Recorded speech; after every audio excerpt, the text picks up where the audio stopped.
el licenciado Diego Armando Ochoa presenta Tu Muni de hoy, con información, temas de interés, invitados, entrevistas y mucho más. Bienvenidos, esto es Tu Muni de hoy. Ahora con ustedes, el licenciado Diego Armando Ochoa. ¡Comenzamos! Buenas noches, vecino tumbadorense. Gracias por sintonizarnos una vez más. Sean bienvenidos y bienvenidas al programa Tu Muni de hoy.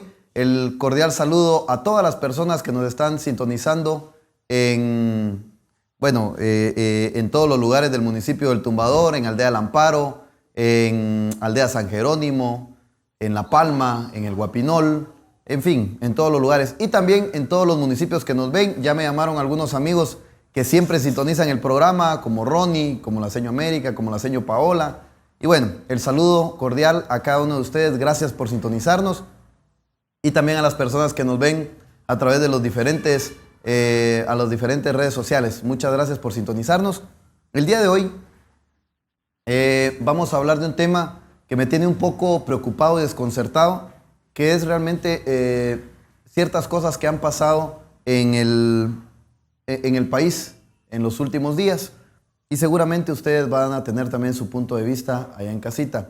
Y para ello también hemos invitado nuevamente al licenciado José Miguel Ardeano. Lic, gracias por estar acá con nosotros. Posiblemente venga también el señor Aníbal Ordóñez más tardecito. A ver qué tal. Lic, gracias por estar con nosotros. Muchas gracias, señor alcalde. Muchísimas gracias por la invitación.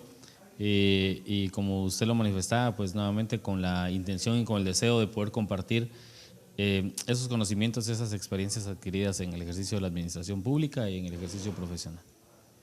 Pues bien, les quiero comentar que en los últimos días salió una noticia que por los acontecimientos últimos en el país, los diferentes bancos, entidades financieras o crediticias a nivel internacional, que son las que le dan los créditos al país de Guatemala, han dicho que no van a dar préstamos en los siguientes años al gobierno.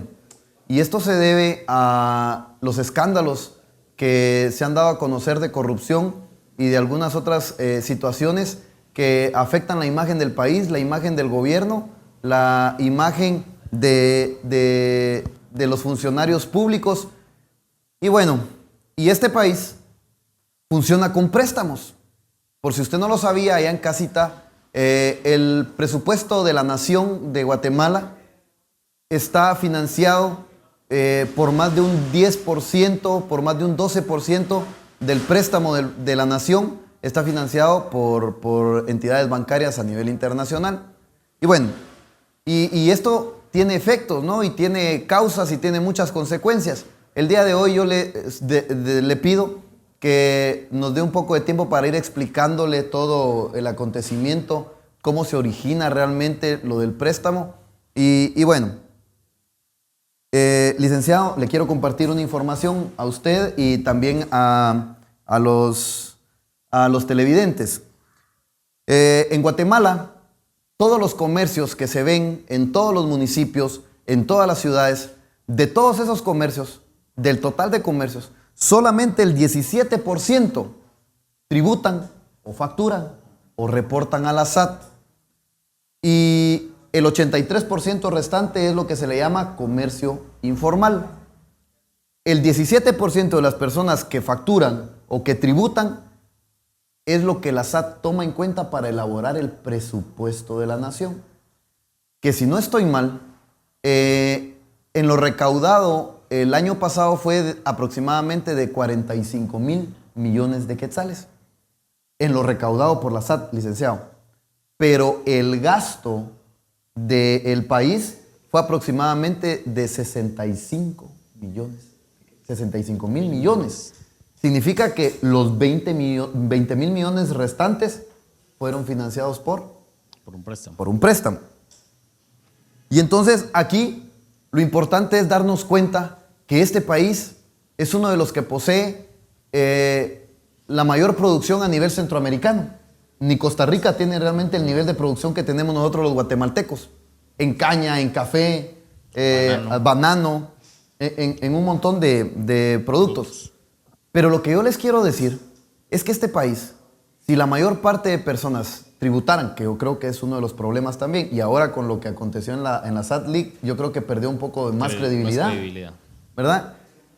Y entonces los vecinos, los guatemaltecos, pues les está costando, porque incluso el impuesto de circulación como que no llegó a alcanzar su mayor recaudación este año, Lick. Sí, lo proyectado. Pues lo importante es que ya podemos identificar entonces las fuentes de financiamiento del presupuesto general de la Nación o para el Estado de Guatemala. Como usted lo mencionaba, las fuentes de financiamiento para el presupuesto general de la Nación son principalmente dos fuentes de financiamiento.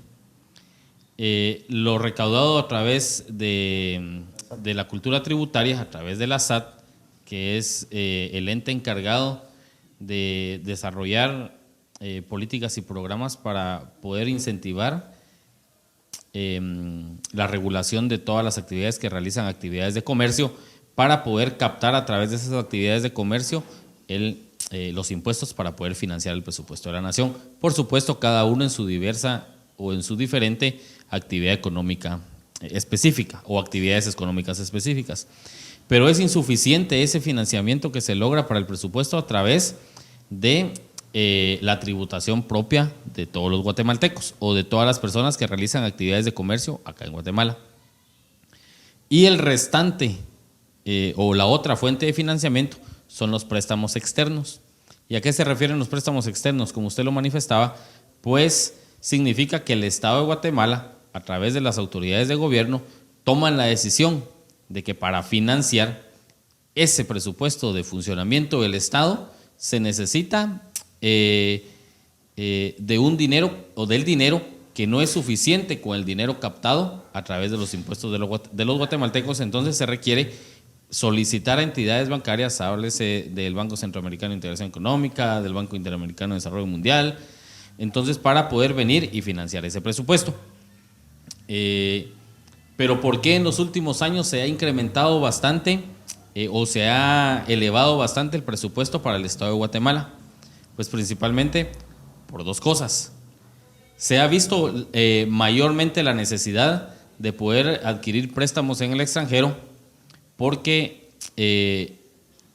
ha disminuido la confianza en la administración tributaria, pero también ha incrementado los programas de gobierno que no tienen una fuente de financiamiento específica, ¿verdad? El funcionamiento de todos los ministerios del Estado de Guatemala tienen una fuente de financiamiento que es el financiamiento interno o el financiamiento propio. Pero existen o han surgido en los últimos años programas mal llamados sociales que son los que han venido a desequilibrar ese presupuesto de funcionamiento del Estado de Guatemala. Entonces, para poder satisfacer esas necesidades que son clienterales o que son para satisfacer requerimientos personales, se hace necesario, o necesidades personales, se hace necesario poder adquirir esos préstamos. Entonces, como ya conocemos las fuentes de financiamiento, como ya conocemos ahora cuál es el problema, por qué actualmente no alcanza el presupuesto, porque no se tributa y porque han surgido otros programas. Entonces podemos determinar, o podría determinarse ahí, cuál va a ser el futuro entonces para el Estado de Guatemala, para todos los guatemaltecos.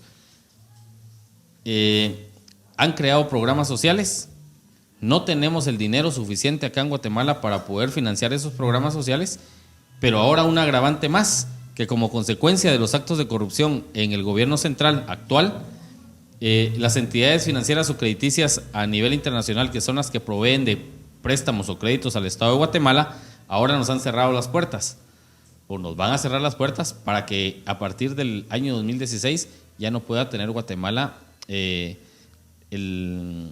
la capacidad o el derecho para poder solicitar o gestionar ante ellos un préstamo específico para financiar determinados proyectos o programas dentro de todo el Estado de Guatemala.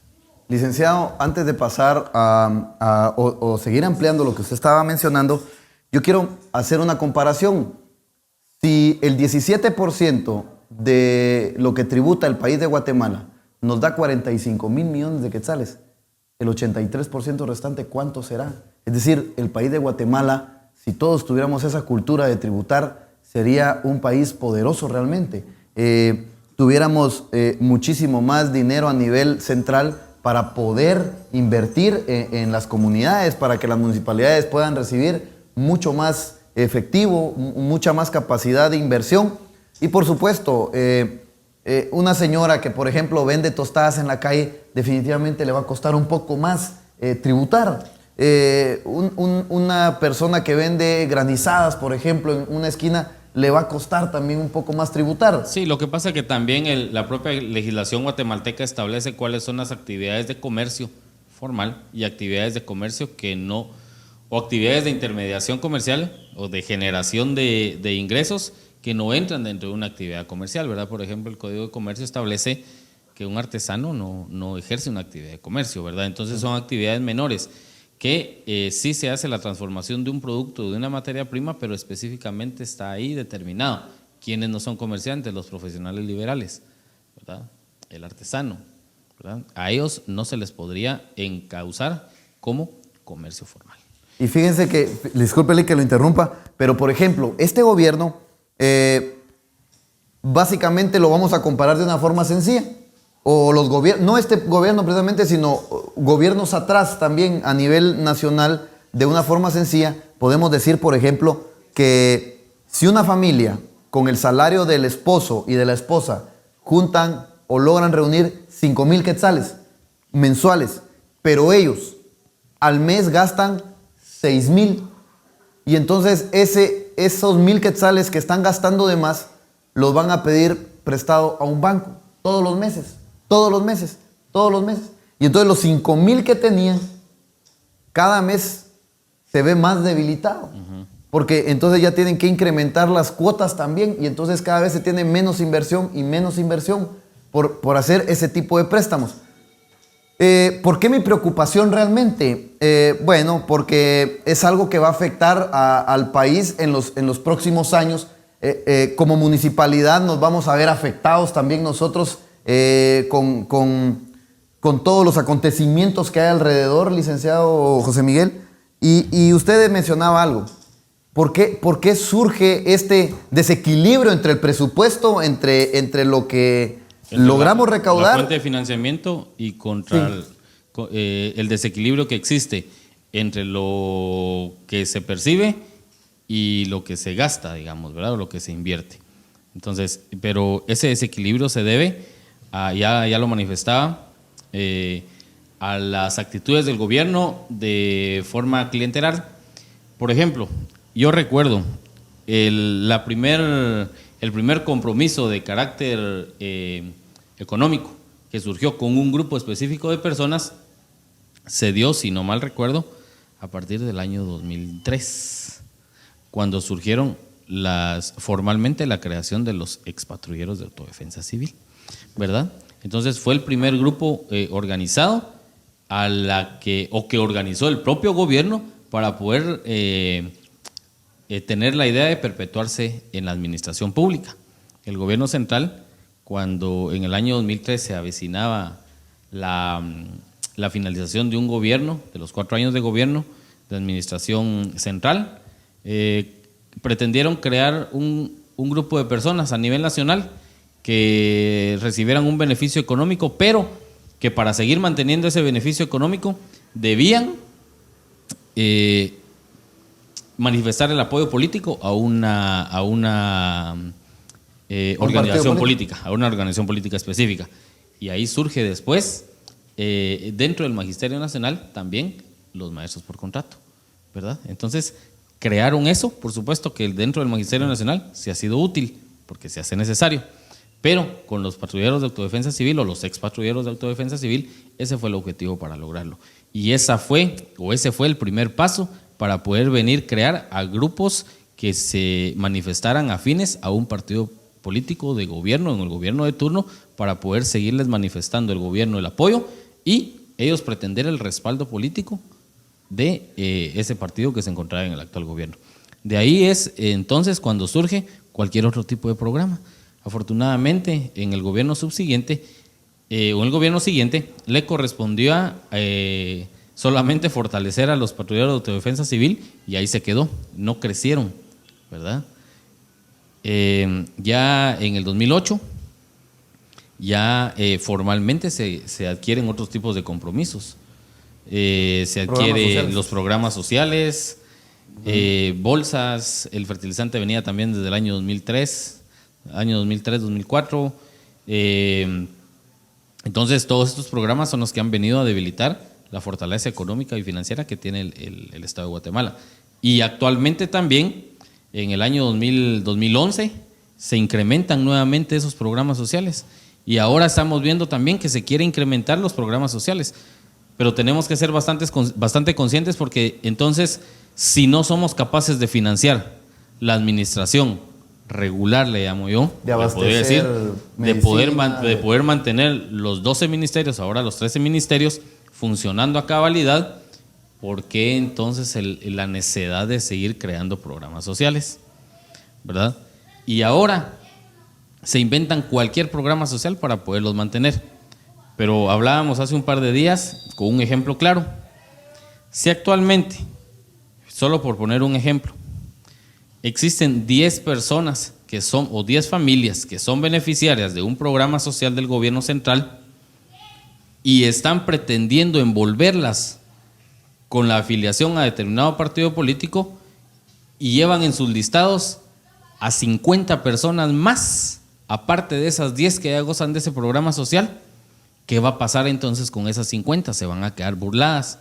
¿O qué va a pasar con esas 10 que ya están dentro de un programa? También se van a quedar burladas. Y si los va a poder mantener el Estado de Guatemala, esos programas, va a ser quizá el 50% de lo que actualmente se está haciendo. Entonces, lejos de incrementar los beneficiarios de ese programa, existe tendencia a que se vaya a reducir el programa social. ¿Por qué? Porque ya no va a existir fuente de financiamiento alguna.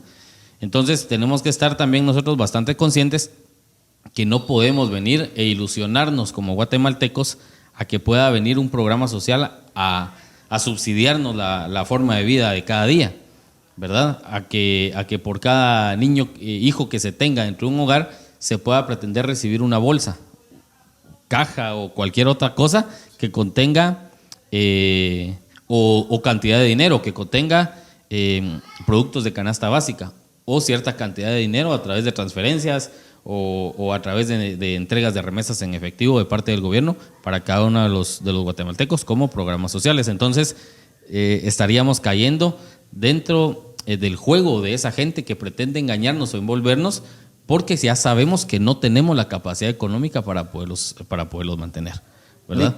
Y yo quiero agregar algo. Por ejemplo, desde el punto de vista económico, los préstamos en un país causan 3 efectos. 1, inflación.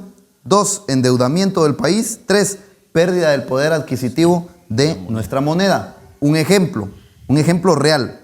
Por ejemplo, dice, nuestro valor nominal de un billete de a quetzales, un quetzal. Pero el valor real en la actualidad, yo aquí tengo el dato, lo voy a dar a conocer porque es importante que lo sepan. Dice, en el año 2011, según el INE, nuestra moneda tenía un valor real de 97 centavos. Hoy, en la actualidad, de 86 centavos. Y entonces no es realmente que en algunas oportunidades el precio del maíz incremente, sino los 100 quetzales que antes teníamos, que antes tenía un valor de 97 quetzales, ahora tiene un valor real de 86.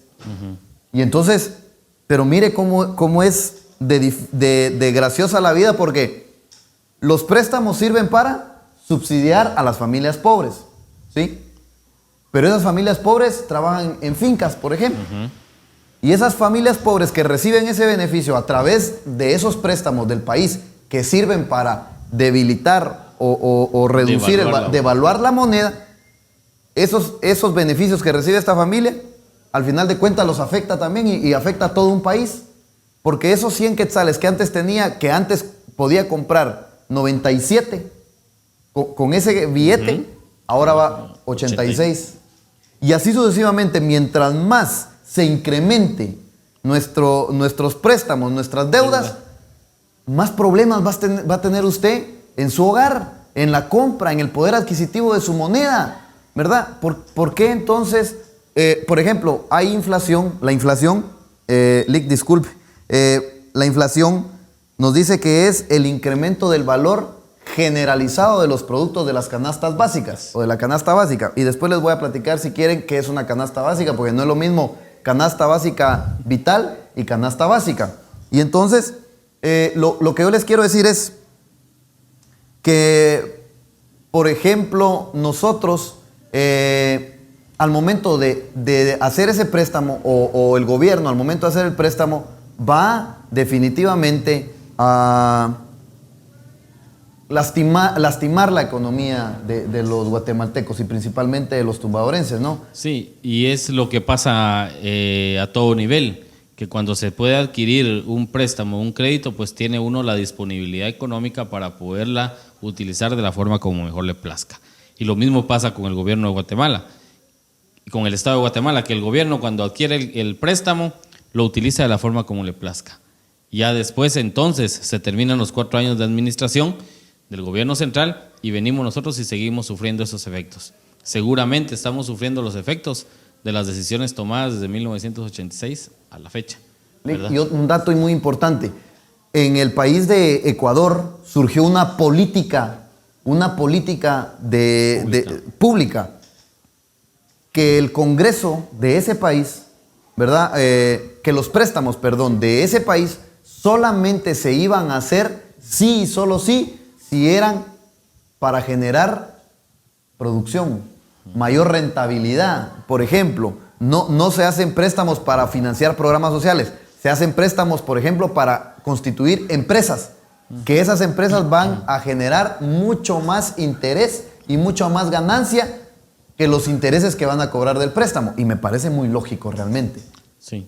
Porque Sí. están endeudando al país, pero están garantizando que al momento de adquirir un préstamo, ese préstamo se va a pagar con el simple hecho de poner una empresa que genere divisas, que genere utilidades. Y entonces me parece una política monetaria, seguramente se le podría llamar, muy acertada para el país de Ecuador. Y en Guatemala, lo lamentable es que se ha trabajado todo de forma muy populismo, se podría llamar, Sí. muy popular, que han utilizado los programas realmente para utilizarlos como política. Como trampolín. Como trampolín. No hay más propuesta que continuar con los programas, ¿verdad? Sí, y aparte de eso, los actuales programas sociales, como les decía yo hace un momento, lejos de incrementarse, existe la tendencia a desaparecer. Y si no a desaparecer, a mantenerse. Porque en cuanto se ha incrementado el padrón de los beneficiarios de los programas sociales o el listado de beneficiarios de los programas sociales de hace 4 años al actual, Redujo. entonces no podría hablarse de un incremento, ¿verdad? En lugar de incrementarse, hubieron personas a las que fueron excluidas de ese listado, de ese padrón de programas sociales. Lo mismo seguramente va a pasar de aquí en adelante. Entonces no tenemos que ilusionarnos ni con tu primer empleo, ni con tu bolsa, ni de cualquier denominación que le den, ni por tu morral, ni por cualquier otra cosa, porque seguramente no va a pasar. Y entonces no ha servido de trampolín para ninguna actividad política, ¿verdad? Porque nos damos cuenta de que no ha habido continuidad dentro de los 2 gobiernos anteriores, a pesar de que han tenido los programas sociales y los han querido usar, no ha tenido continuidad el gobierno, el partido político dentro de la administración pública. Y si estamos tocando este tema realmente es porque es un tema que le interesa a usted allá en casita, porque es algo que vivimos constantemente en las comunidades, en el municipio del Tumbador, y se ve que la gente que tiene bastante necesidad en las fincas, que se está muriendo de hambre, por supuesto que le beneficia un programa, por supuesto, pero hay que pensar también en otras formas realmente, porque ese mismo beneficio, ese mismo aliciente que está ayudando a las personas en la comunidad es lo mismo que le está provocando problemas a futuro. Y lo que pasa es que no están ayudando a mejorar las condiciones de vida. Lo que está haciendo es haciendo sobrevivir a la gente, haciendo sobrevivir a las personas, pero no está colaborando o contribuyendo con el mejoramiento o el engrandecimiento de su calidad de vida, ¿verdad? Porque ahí los deja, claro. ahí los deja estancados. Claro, nos vamos a ir a una pausa, pero continuamos y al regresar vamos a platicar con el licenciado quién aprueba los préstamos en el país de Guatemala, quién los aprueba, qué es la canasta básica vital, qué es la canasta básica, y seguramente, yo no entiendo mucho de precios porque no voy a comprar, por ejemplo, a los mercados, pero seguramente las amas de casa que nos están viendo, ellas sí saben cuál es el precio realmente, y también, bueno, vamos a seguir platicando al regresar. Pues. Tenemos mucha información el día de hoy y no le cambie porque ese es el programa Tu Muni de hoy. Continuamos.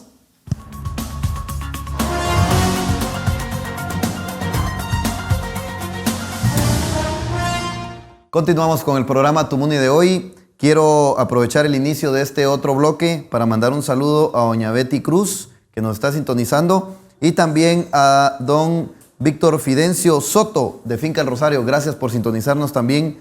Es usted muy amable por sintonizarnos en el programa Tu Muni de hoy. Y bueno, antes de irnos al corte les dije que íbamos a platicar acerca de quiénes aprueban los préstamos, qué es una canasta básica, qué es una canasta básica vital. Y antes de irnos, creo yo, a quién aprueba los préstamos, Lic, me voy a permitir indicarle a las personas qué es una canasta básica y qué es una canasta básica vital. ¿Por qué razón? Porque a través de que se lleva a cabo la inflación, el país de Guatemala calcula el nivel de inflación comparando los precios de la canasta básica y la canasta básica vital. Para establecer los salarios mínimos en un país, toman en cuenta los costos de la canasta básica vital. Y bueno, y entonces, ¿qué diferencia hay? La canasta básica vital incluye el pago de una vivienda, el pago de la educación de los niños, el pago de salud, centro de salud, IX, lo que tengan que pagar, y toda la alimentación. Y la canasta básica es solo alimentación. Ahí están incluido el costo, por ejemplo, del arroz, del frijol, del maíz, del queso, de la leche, es decir, y todo lo establecen por medio a través de promedios, porque no es lo mismo comprar, por ejemplo, leche en un departamento, en un municipio que es lechero, a un municipio que no tiene ningún tipo. Entonces, todo eso influye. ¿Y por qué lo estoy mencionando? Porque es donde la gente guatemalteca se resiente. Las personas que ganan 300 quetzales en una finca, por ejemplo, cuando la canasta básica está llegando a más de 3,000 quetzales y las personas ganan 300 quincenales, o sea, es decir, van a juntar 600 al mes con varios niños ya.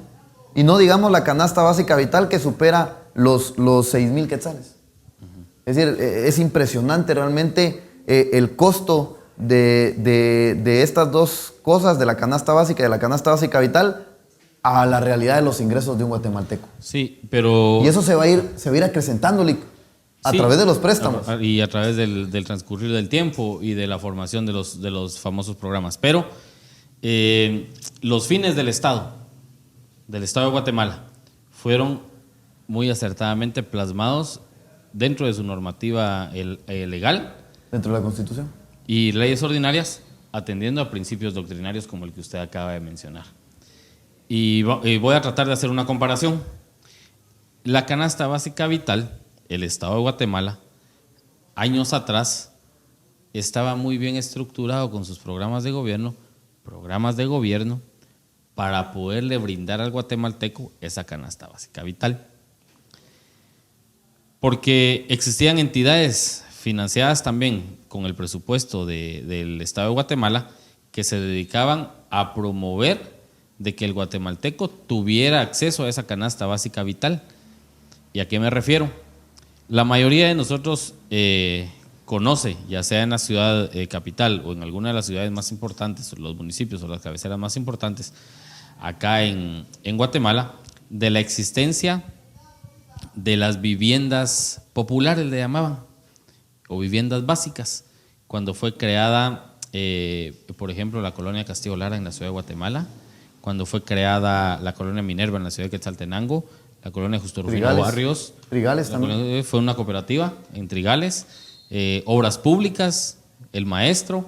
Entonces, el gobierno, el Estado de Guatemala, a través de sus autoridades de gobierno, creaba a esas entidades para que vinieran y pudieran contribuir con el desarrollo de los guatemaltecos, teniendo acceso o brindándoles las herramientas para que tuvieran acceso a esa canasta básica vital.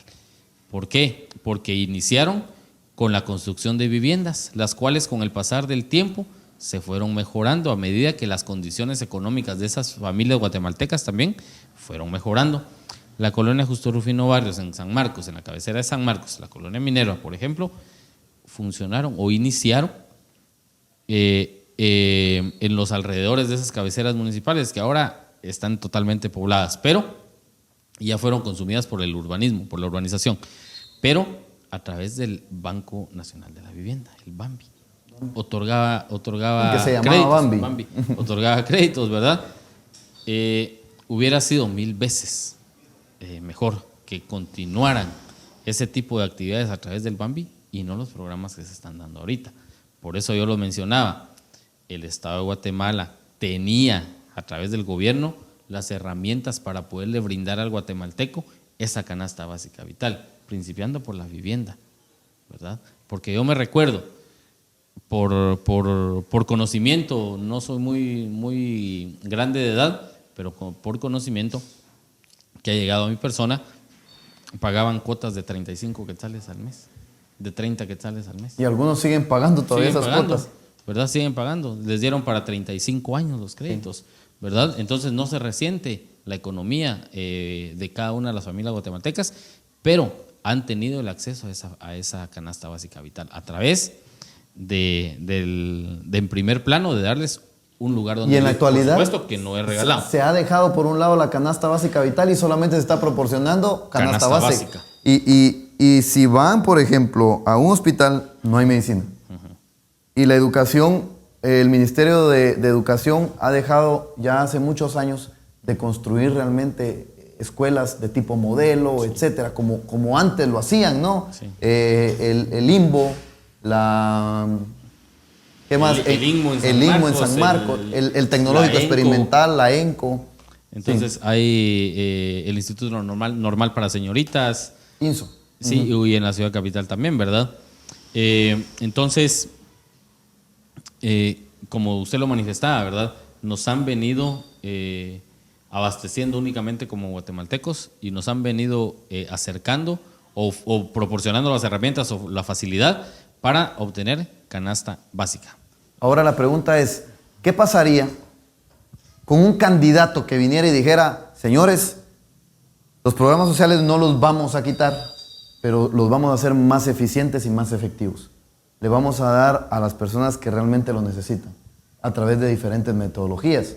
Porque en la actualidad, yo no he visto ninguna propuesta realmente, pero seguramente si un candidato viene y dice lo que yo le estoy mencionando, seguramente perdería las elecciones, ¿verdad? Digo yo. Sí, seguramente, porque ya hemos vivido la experiencia hace 4 y hace 8 años en donde yo lo manifestaba también, yo lo decía, no ha servido para formación de clientes políticos esos programas sociales. ¿Cuál es la metodología del préstamo, Lic? ¿Quién autoriza los préstamos? Existe una a nivel nacional. La propuesta surge del organismo ejecutivo. El ministro de Finanzas o el Ministerio de Finanzas Públicas es la persona que tiene el contacto directo con el presupuesto, ¿verdad? Ingresos y egresos del Estado de Guatemala, de la nación. Los requerimientos que se hacen a través del organismo ejecutivo financieros se le hacen al ministro de Finanzas Públicas, que es parte del gabinete de gobierno, ¿verdad? En Consejo de Ministros, entonces, determinan ellos la necesidad o no de la aprobación de un préstamo. Ellos lo proponen, lo plantean con sus fines u objetivos específicos, lo someten a consideración del Congreso de la República y el Congreso es quien finalmente les aprueba o no les aprueba la gestión de ese crédito. Pero esos créditos o esos préstamos pueden ser internos o pueden ser externos. Cuando son internos se les denomina bonos del tesoro. ¿Y qué son los bonos del tesoro? Es otra fuente de financiamiento del presupuesto general de ingresos y egresos de la nación. ¿Y en qué consisten los bonos del tesoro? Pues consiste en que a través del Banco de Guatemala se pone a disposición de todos los guatemaltecos bonos. Los bonos son títulos de crédito, son un documento que amparan a cualquier persona individual de que le está dando esa persona individual, en palabras sencillas, una cantidad de dinero prestada al Estado de Guatemala para que funcione. Y esos bonos van a ser reintegrados con intereses en forma mensual o al finalizar el plazo de los mismos. Por ejemplo, yo no sé si recuerdo, hace año y medio, 2 años, estaban solicitándole al Congreso de la República que pudiera autorizar la emisión de bonos por, no sé, 10,000 millones de quetzales, no recuerdo, si digo una cantidad estaría mintiendo. Y entonces el Congreso se oponía, que no era la solución, pero al final de cuentas accedieron a autorizar la emisión de bonos a cambio de que se optara por la solicitud de un préstamo externo nuevamente, ¿verdad? Entonces, el guatemalteco que adquiere los bonos, por ejemplo, 1,000 bonos, la emisión de 1,000 bonos de 10,000 quetzales cada uno, solo como para poner un ejemplo, una persona adquiere 2 títulos de crédito, bonos, tiene 20,000 quetzales invertidos en el Estado de Guatemala, que mensualmente o trimestralmente, o semestralmente, o anualmente, o cuatrimestralmente, el Estado de Guatemala a través del Banco de Guatemala le va a estar reembolsando ese préstamo. Es como que nosotros mismos le diéramos un crédito al Estado de Guatemala para que pudiera funcionar. Esa es la primera opción o el primer escenario que maneja el Congreso para la aprobación de fuentes de financiamiento, de préstamos. Y la segunda, que son los préstamos externos, en donde también el mismo procedimiento, el Ministerio de Finanzas Públicas a través del organismo legislativo, del organismo ejecutivo, que también es parte del mismo, porque ellos desarrollan todo el presupuesto, le solicitan al organismo legislativo, al Congreso de la República de Guatemala, la autorización de la solicitud de ese crédito para poder financiar el funcionamiento del Estado de Guatemala a través de su gobierno. Y entonces ahí ya se le autoriza, por supuesto, con el cumplimiento de ciertos requisitos específicos, dependiendo de la entidad financiera internacional a la que se le vaya a solicitar, ya se le autoriza al gobierno de Guatemala, al Estado de Guatemala, a través del organismo ejecutivo, el endeudamiento externo del Estado de Guatemala, ¿verdad? Esa es la ruta que se debe seguir. Ahorita yo quiero que comparemos el accionar del gobierno de Guatemala en general con el gobierno municipal del municipio del Tumbadoro. Por ejemplo, una de las principales diferencias que yo veo es que nosotros, o principalmente mi persona, cuando elabora un presupuesto, yo me baso estrictamente a lo que vamos a recibir, ¿sí? Y siempre propongo al Consejo Municipal que me apruebe el presupuesto en base o basado en lo que posiblemente nos mande el gobierno central, posiblemente los ingresos propios también, pero jamás en los 4 años que llevamos de administración municipal hemos propuesto financiar obras a través de préstamos. ¿Por qué razón? Por todo lo que hemos venido discutiendo. Pongamos en comparación el préstamo que se hizo para este mercado, para la construcción de este mercado en el año 2009, ¿sí? Y si se dan cuenta, se paga 1,5 millones de capital, 1,5 millones de intereses anuales. Significa que si el préstamo fue de 15 millones, se va a terminar pagando al final de los 10 años 30 millones. Y a nosotros anualmente nos descuentan 3 millones de quetzales que no podemos invertir en las comunidades, en proyectos. Y es lo mismo que pasa a nivel nacional. A Dios gracias, en estos 3 años y medio, nosotros no hemos gestionado ningún préstamo. Y hay algo muy bonito en el código municipal que modificaron hasta este periodo municipal, 2012. En el año 2012, donde si una corporación municipal, si un consejo municipal quiere adquirir un préstamo o desea adquirir un préstamo, no puede sobrepasar el tiempo de pago con el tiempo que le falte a la administración municipal para la entrega. Si lo adquieren en el primer año que llegaron, tienen 4 años para pagar. Pero si el préstamo lo adquieren 2 años después de que ingresaron a la municipalidad solamente van a tener 2 años para pagar. No se los van a dar.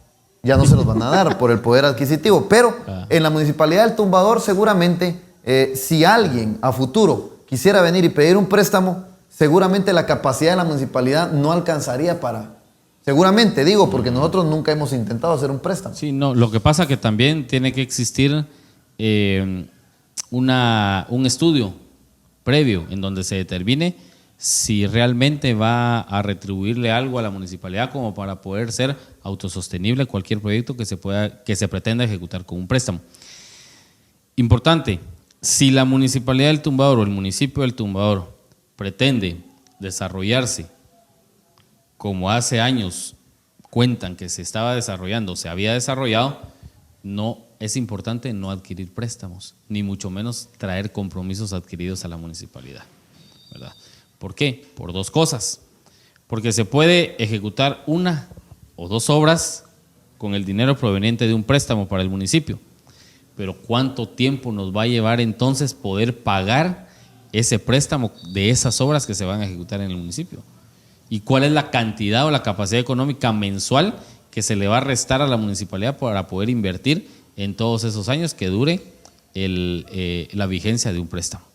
No es la solución para ninguna municipalidad venir y gestionar créditos para su funcionamiento. No es esa la solución. La solución es una correcta administración. Pero si se han adquirido compromisos de cualquier tipo previo a poder estar sentado administrando la municipalidad, entonces seguramente o no se complacen esos requerimientos o no se cumplen esos compromisos, o se gestiona un crédito para satisfacer esos compromisos y ya venimos y nos quedamos otra vez 25 años atrasados sin poder lograr inversión. ¿Por qué? Porque nos van a descontar y no nos van a dejar como municipio, no como autoridad ni como administración, como municipio, nos van a descontar y no nos van a dejar administrar de la mejor forma todos y cada uno de los recursos que vienen al municipio. Y las fuentes de financiamiento para el presupuesto de una municipalidad, la asignación constitucional, los ingresos propios, los ingresos a través de, la asignación constitucional, ahí viene petróleo, vehículos, IVA Paz. Pero también algunas donaciones que hacen las entidades. Sí, en algún momento, aunque no hemos recibido. Y el financiamiento a través de los consejos de desarrollo. Y como último recurso, nos quedaría los préstamos, ¿verdad? Pero eso nunca habría que tocar. Siempre he pensado que el municipio del Tumbador debería hacer un préstamo para constituir una empresa municipal, para comprar, por ejemplo, una finca en la parte alta del municipio que nos pueda proveer de agua, que nos pueda proveer de oxígeno, que nos pueda proveer de una naturaleza adecuada para el desarrollo de nuestros hijos. Lo que da un poquito de pena es que después venga alguien complaciente como alcalde y empiece a donar terrenos también. Y entonces lo único que se va a hacer con eso es hacer picadillo algo que era patrimonio de la municipalidad y que al final de cuentas, entonces yo digo, no tendría ningún sentido realmente comprar una finca a futuro por lo mismo, ¿verdad? Pero solo es una idea, realmente no estoy diciendo ya pasó. Que sí, ya pasó, ¿verdad? Pero no estoy diciendo que en algún momento pues bueno, se pretenda hacer, sino simple y sencillamente siempre he creído que el solicitar un préstamo para el municipio del Tumbador tiene que ser bien justificado, bien justificado. Y tiene que existir, en los términos que mencionan los economistas, tiene que existir una tasa de retorno idónea o adecuada para que ese crédito realmente cumpla con su objetivo y no se lastimen las finanzas del municipio a través de sus ingresos ordinarios. Imagínese usted allá en casita que nosotros cada año, para financiar el presupuesto municipal, tuviéramos que prestar a entidades bancarias nacionales 2 o 3 millones, 2 o 3 millones cada vez, 2 o 3 millones cada vez. Sería imposible realmente mantener el ritmo de estos presupuestos. Y eso es lo que nosotros hemos tratado de cuidar en estos últimos años en el municipio del Tumbador. Principalmente aguantar la presión social de que nos digan, bueno, esperábamos muchísimos más proyectos, ¿verdad? pero realmente les digo, hemos trabajado con lo que tenemos a nuestra disposición. Lo mismo que hace un padre y una madre en un hogar cuando tiene necesidad de comprar zapatos para cada uno de sus hijos antes del 15 de septiembre, pero no le alcanza para comprar a los 3, entonces seguramente le va a tener que comprar al que tenga los zapatitos más gastados. Entonces, todo eso es importante, pero ahora, ya para finalizar, porque nos quedan, ¿qué? ¿4 minutos? ¿5 minutos? Licenciado, ¿a quién afectan más los préstamos entonces a nivel nacional? A toda la población. Somos nosotros los que los pagamos, ya sea a nivel nacional o a nivel municipal. Sí. ¿Algo más que quiera agregar? Sí, usted tiene una tablet, yo tengo aquí un librito. Sí. Pero no le puedo decir que da lo mismo porque es más cómodo tener eso que tener eso. El endeudamiento municipal también está sujeto a ciertas condiciones, pero igualmente que el endeudamiento nacional se puede asimilar o se puede crear una analogía entre el procedimiento para el mismo a nivel nacional como para nivel municipal. El artículo 110 del Código Municipal establece que las municipalidades, para el logro de sus fines, podrán contratar préstamos cumpliendo con los requisitos legales establecidos para el efecto. Deberán observar cuidadosamente el principio de capacidad de pago para no afectar las finanzas municipales y asegurar que el endeudamiento en que incurre no afecte ni comprometa las finanzas públicas nacionales. Si fuéramos nosotros un poco más meticulosos, nos podríamos dar cuenta o más entrometidos, nos podríamos dar cuenta de que el crédito o el préstamo que maneja actualmente esta municipalidad sí afectó grandemente las finanzas municipales, ¿verdad? Y la capacidad. La capacidad de pago, se superó la capacidad de pago que tiene la municipalidad. Las municipalidades no podrán contraer obligaciones crediticias cuyo plazo de amortización exceda el periodo de gobierno del Consejo Municipal, bueno, que las contrae. Esa fue la modificación de la que estábamos hablando hace unos minutos. Es la que se hizo al Código Municipal. Siempre que se apoyen las conclusiones y recomendaciones de los estudios técnicos de factibilidad que para el efecto se elaboren. No es un simple capricho, no es una simple promesa de campaña que cualquier persona que quiera estar en una municipalidad venga y diga la solución para el municipio es la gestión de un préstamo o de un crédito para satisfacer tal o cual necesidad. Se necesita de estudios técnicos que yo, por ejemplo, no tendría la capacidad para elaborar. Tendría que ser personas que conozcan de finanzas, de administración pública en el tema financiero o economistas. De proyectos. Actualmente hay una carrera a nivel maestría que es evaluación de proyectos. Es la que usted está estudiando. Va. Sí, entonces esa precisamente. Entonces, por lo mismo, ¿verdad? Para eso para eso se elaboró. Para eso se elaboró, ¿verdad? Sí. Y generalmente en esas aulas está la gente que ha tenido la experiencia de poder administrar recursos de una municipalidad o recursos del Estado, que tiene la proyección para venir o tiene la capacidad para venir y proyectar la forma de cómo se quiere visualizar a un municipio, a un país, de aquí a cierta cantidad de años o en cierto plazo, ¿verdad? Lic, bueno, yo creo que ya estamos a punto de finalizar. ¿Por qué hablamos de esto y por qué alguien allá en casa estará diciendo, bueno, ¿y por qué los préstamos? ¿Por qué el país? Es un tema bastante tedioso, como que tuviéramos una cátedra ahorita de universidad. De universidad. Pero yo les quiero contar de que esta información que hoy les trasladamos tendría que ser de dominio popular. Tendría que ser una información que cada uno de los guatemaltecos tendríamos que conocer a cabalidad para que podamos defender al país de Guatemala, para que sepamos qué pedirle a nuestras autoridades, qué no pedirle a nuestras autoridades, qué permitirle a la administración pública, porque al final de cuentas los paganos o los afectados somos nosotros, porque yo antes de ser alcalde soy ciudadano tumbadorense, soy guatemalteco, igual que usted, Lic, igual que muchas personas que me están viendo. Pero también tenemos que tener, como usted decía, esa información tiene que ser de dominio popular para poder saber y poder identificar cuando alguien nos quiere babosear, perdón el término, pero así es, cuando alguien nos quiere babosear y cuando no.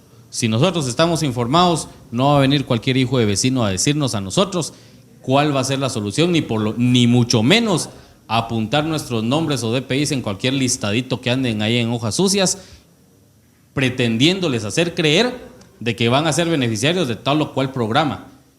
ni mucho menos que se les quite de la idea a todos nosotros como tumbaorenses y a los vecinos de los municipios cercanos, de que si no tenemos la capacidad como municipio, no estoy hablando específicamente del Tumbador, sino que a nivel general, para poder satisfacer los servicios públicos de una población, mucho menos vamos a tener la capacidad como para poder venir y soñar ilusamente o tontamente con programas sociales municipales, ni a nivel nacional ni a nivel municipal. Sí, y Guatemala es un país que tendría que estar en una etapa de recuperación. Y actualmente yo veo que vamos en una etapa de letargo. Realmente es bastante complicado, pero Lic, se nos acabó el tiempo. Sí, ya nos vamos, pero a usted allá en casita espero que la poca información que hoy dimos sea de su utilidad. Y nosotros, mi mayor preocupación realmente, licenciado José Miguel, es tratar de transmitirle al vecino tumbadorense que le gusta el programa cosas diferentes, cosas nuevas también, para que usted vaya incrementando su forma de comparación, su forma de analizar las cosas. Mientras más información tenga usted, mucho mejor análisis puede hacer de la situación actual del país. Y aparte de eso, también existe un compromiso con la sociedad tumbadorense, porque al momento de ser egresados de la universidad que a nosotros nos pagó el estudio a través de la captación de impuestos de todos, se adquiere el compromiso de poder transmitir el conocimiento, las experiencias adquiridas. Primero, responsabilidad como vecino, responsabilidad como autoridad, responsabilidad como profesional universitario, de poderle dotar de las armas suficientes, las herramientas teóricas o prácticas para poder seguir creciendo intelectualmente o académicamente en la formación de todos nosotros. Lic, muchas gracias por usted, acompañarnos. alcalde, muchas y a gracias. ustedes, vecinos, esperamos no haberlos aburrido el día de hoy, porque, bueno, el tema de finanzas es un poquito complicado, ¿va? Pero a mí, en lo personal, me apasiona. Es mi renglón favorito. Es mi renglón favorito. Y a ustedes, muchísimas gracias por vernos en cada uno de sus hogares. Estamos a la orden en la Municipalidad del Tumbador y es un verdadero placer que usted nos dé la oportunidad de encender su televisor, de sintonizarnos todos los miércoles. Todos los miércoles, 1 hora de su tiempo es incalculable, invaluable. Muchísimas gracias a todos ustedes, a todos nuestros amigos. Gracias por sintonizarnos. Muy buenas noches, con su permiso.